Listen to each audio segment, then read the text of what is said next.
Aftanlæristeygja í hnéstöðu.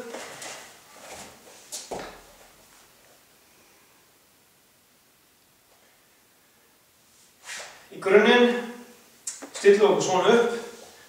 Í þessari stöðu reynum við að fara upp með rófubeinið, þess að við reynum að snúa mjaðmargrindinni, rúllinni fram, þannig að rófubein lyftist upp. Þetta verður þá öfugt, sem að rassinn fyrir undir okkur og lífbeinin lyftist.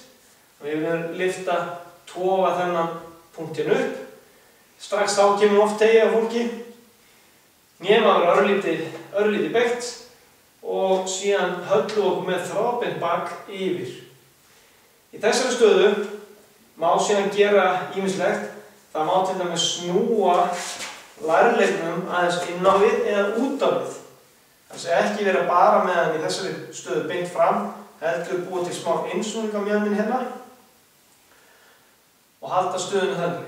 Það rúlla togið aðeins að utanverðum aftanlærisvöðvunum og oft það stífari hlutin af aftanlærinu hjá fólki. Við getum líka keyrt gagnstæðan mjöðm aðeins á móti og með öllu þessu þrennu myndast yfirleitt mikið tog á aftanlærisvöðvunum. Þetta aftanlæristeygja á hnjám.